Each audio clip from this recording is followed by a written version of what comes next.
I'm sitting in a conference room and my manager Jesse is giving a presentation.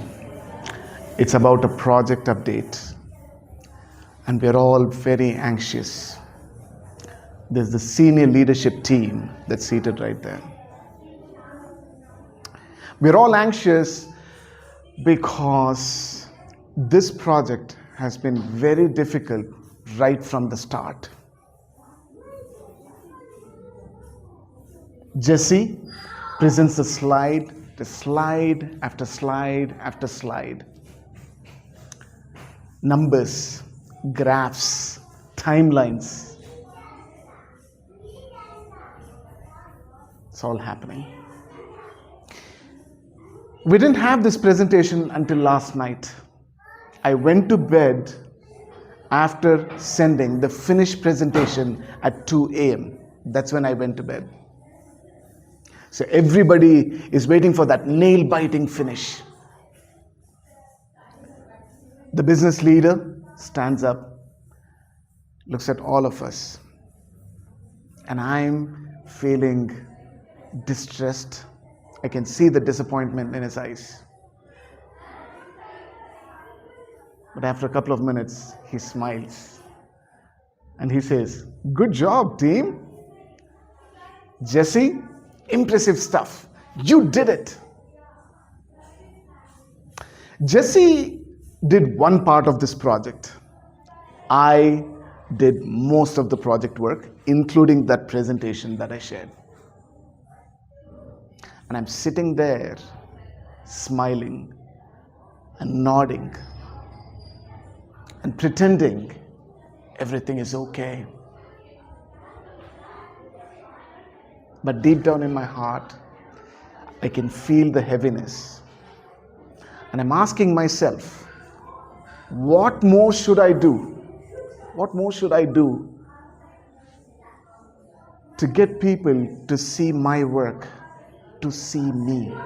Because that business lead who appreciated Rahul, Jesse, my manager by the way, he didn't even know my name.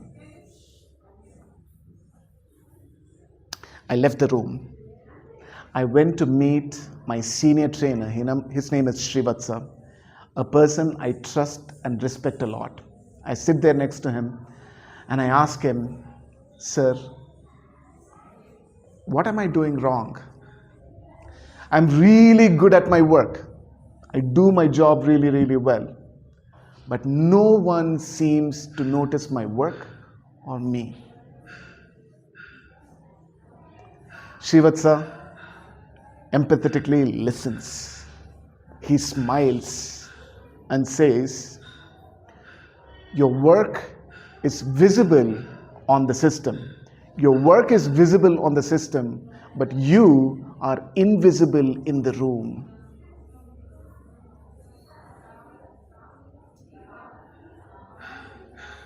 Your files show your work, but your stories show who you are. Your files show your work, but your stories show who you are. I couldn't say anything. In my mind, I realized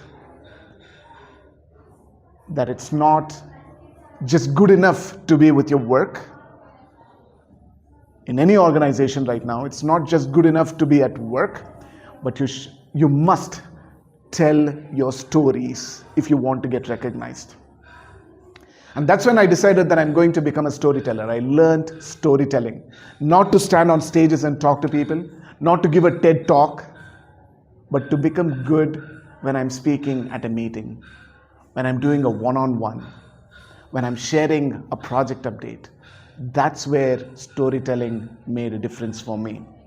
And today I want to share with you the story of how I learned the story, of course, and more importantly, how you can tell simple stories in your daily life, at work, with your spouse, with your children.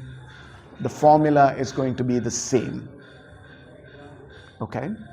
And you're going to learn some very important lessons about storytelling. I've broken this down into 3 parts. In part 1, you'll understand the importance of storytelling, why storytelling is important for you at work, at business, as well as at personal life. 2, you learn the 3 C's of storytelling. I'm going to keep it super simple so that you can use the 3 C's to tell beautiful stories. But more importantly, you will outline your own story at the end of this session. You will have a story skeleton. Are you excited for that? Good. So let's dive into the first one. Why are stories important? When we talk about stories, stories make you memorable. Have you ever seen anybody say, oh, that presentation was so good. Can you do that presentation again? Can you show that PPT again? I don't think so. But our friend Puneet was talking about 3 Idiots. Have you seen the movie 3 Idiots more than once? Please raise your hand if you have. Everybody has, including myself. Why? Because stories are memorable and they make you want to watch and rewatch and rewatch. People ignore slides. People remember your stories. You become memorable when you tell your stories. Benefit number 2. Stories humanize you.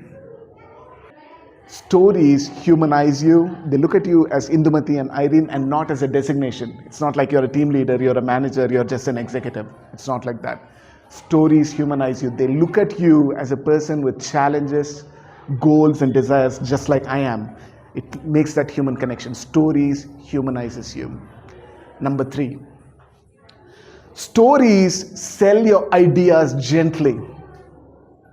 Remember when I did that presentation? I don't have to go to people and say, hey, I was up till 2 a.m. doing that presentation. That'll be bragging and people would think, what an ass, right? That's not what we want. Stories will sell your ideas gently. When you tell your story, people will know everything that you did to achieve whatever it is you achieved. 3 things. Stories make you memorable. Stories humanize you, human connection. Stories sell your ideas gently without bragging. Now that you know the benefits of storytelling, let's get into the 3 C's, the process, the framework that I use all the time. 3 C's. C, number 1, is context. Context. Here you answer questions like, where are we? Who is involved? Who is with us? What do I want as a storyteller? 3 things, right? The first C is context. Who, where, what? Answer those questions and you have context. Number 2, challenge. Every story becomes interesting when there is a challenge. When Indumati couldn't wake up and she says, let me start early from tomorrow, there is a challenge. And that's what makes the story interesting, or else it would be boring. Challenge. What went wrong? What were the obstacles? What were the pains? What were your fears? Talk about that.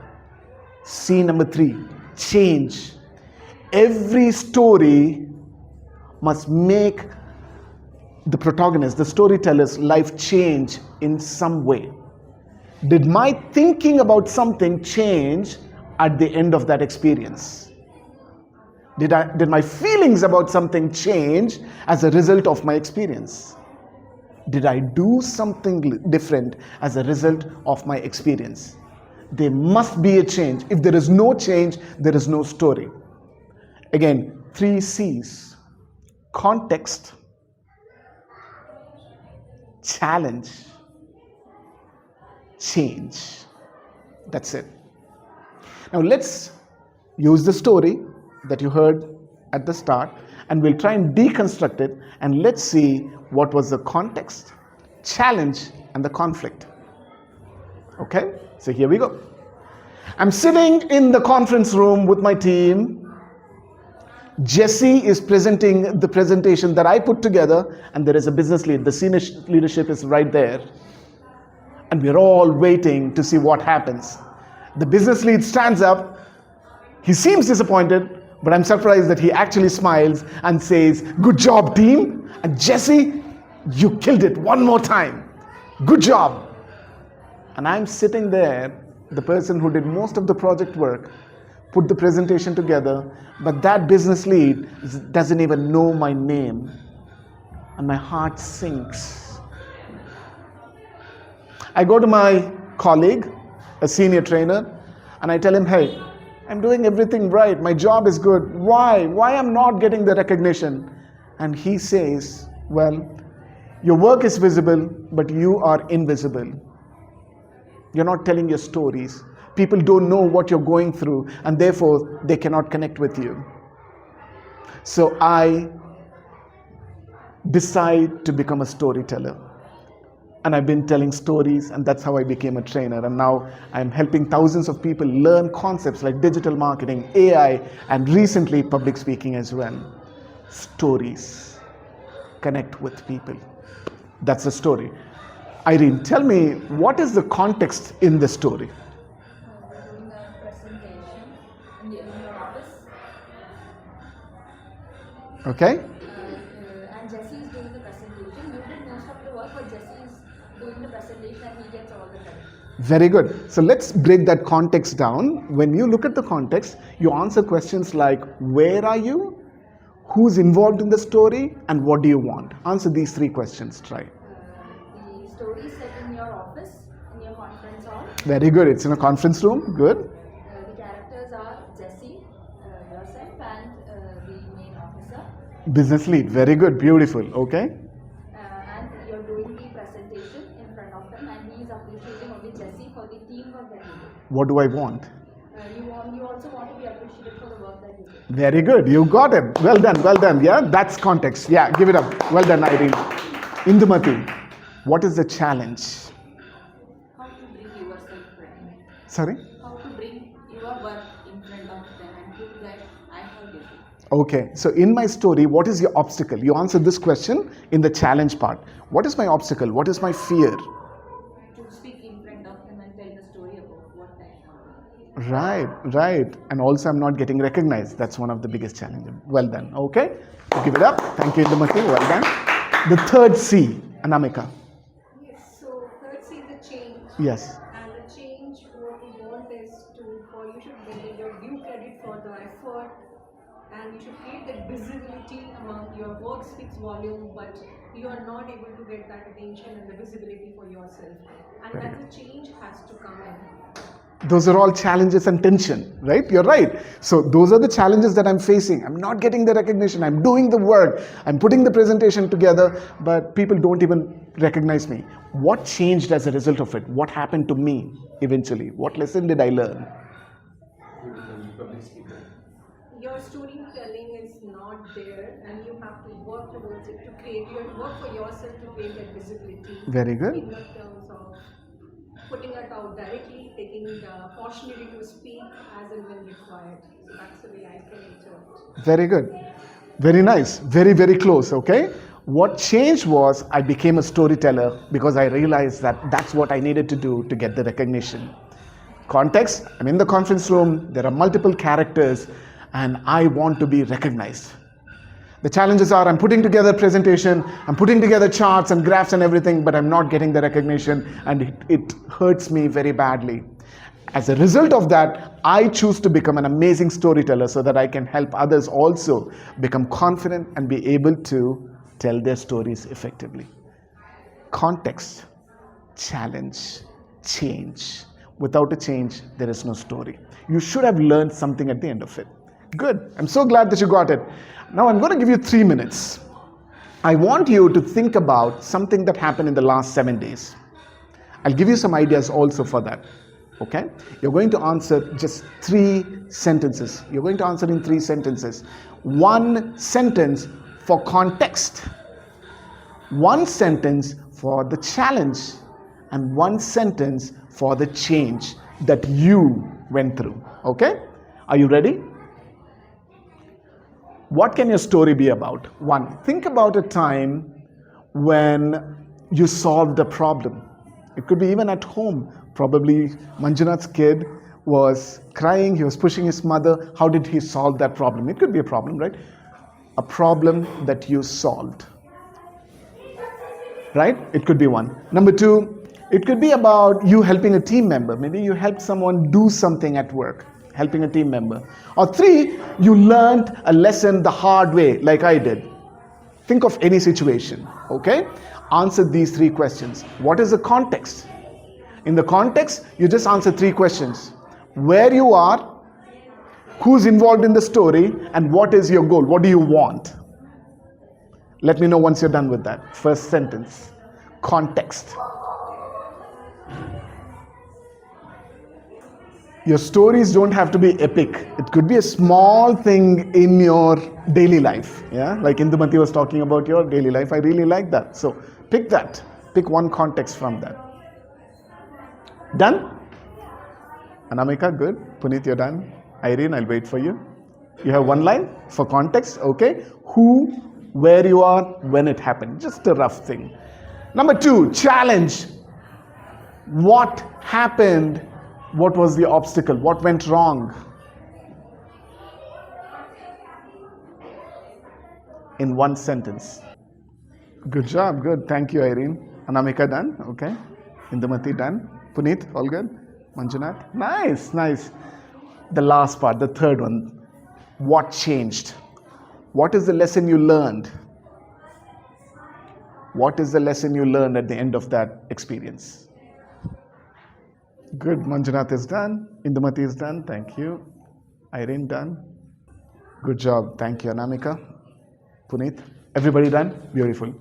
Okay. Would you like to stand up and just give the three-liner? You can come to the stage if you'd like.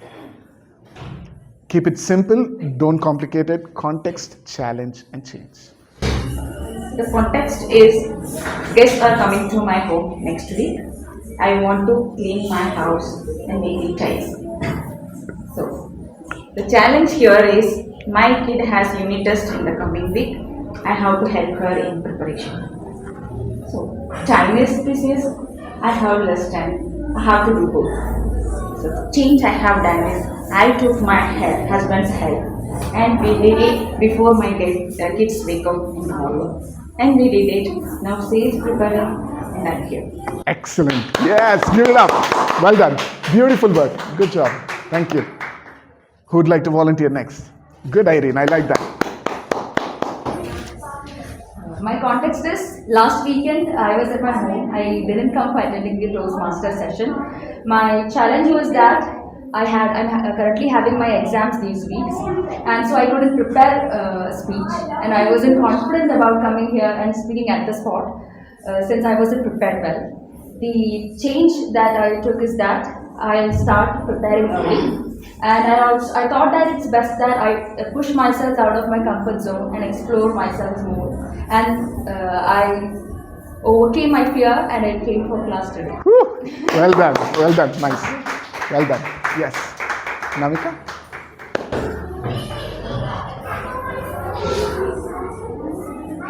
So context is I'm in office and there is a leadership meet. We have got quite a good bashing from our leader and how it is being received by all of us. So that's a context. Challenge is like conflict, which we in peer group, which we face because of the not knowing what is gone in background. And when it came to the meeting, we realized we are like clueless what is happening there. And suddenly we realized there's a lot of conflict. We were each other doubting our peer group, oh, if he or she would have said something which is, so that's like conflict. The learning I had, because I later realized I was one of the primary view to it in terms of some of the pointers which I have shared to them has created that kind of observation. So the change learning I had from that is I should not be trying to handle everything every time and all the time. If I could have taken little baby steps to solve, we could have avoided the conflict resolution that we had in that meeting. Woo-hoo. Love it. Right? One step at a time rather than becoming overwhelmed. Well done. Puneet. So the context is 6 months back, I was given responsibility of delivering 3 new products, but the challenge was that the team was not here. It was completely remote. Though I was responsible for something, I did not have the authority to make it happen. The team was isolated. They did not bother to connect me for their reviews for their deliverables. The change I could bring is I actually went there to the site once with the company expenditure, second by spending my own money and spend time with the team to build those connections. So now I do have a good rapport and they come back to me when they want something to be reviewed. And I do have a good connection with them so that I can then question them and maybe help them. And that has changed the situation now. I now feel empowered. I feel that I do have a control and I am able to help and contribute to the growth of the team and the product delivery. Beautiful. Good. Indumati decided to do multiple jobs with the help of her wife. Oh, Manjunath, yes, I'm so sorry. TMOD. Sorry. So the context is, I was in a Teams meeting with my all Gen Z reporters. So the problem was we have to revert a patch done by Gen Z. Like he had spent 3-4 days in putting one patch.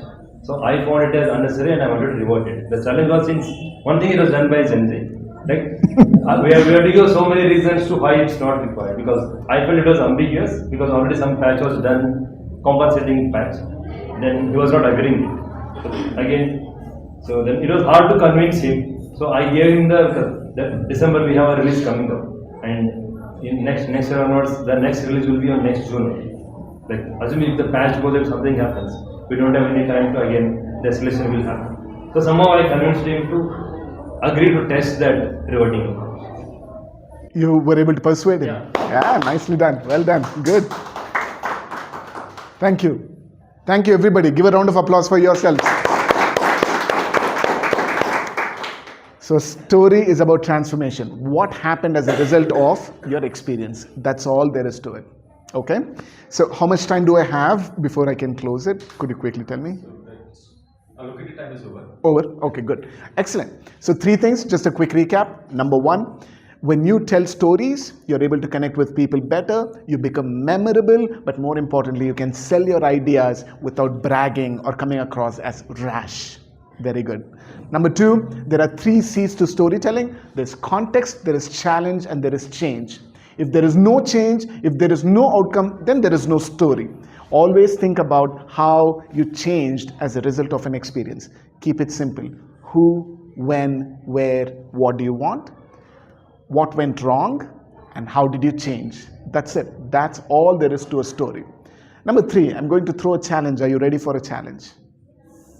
Can you use this 3 C's, which is like a story skeleton, and come up with a story that you can tell in a meeting, maybe in a one-on-one at a college with your colleague? Will you take the challenge up? Would you like to do it? Yeah? If you can tell that one story, you'll be one step closer to visibility. And I'm sure everybody wants visibility, appreciation, and recognition. Yes? Thank you for the opportunity.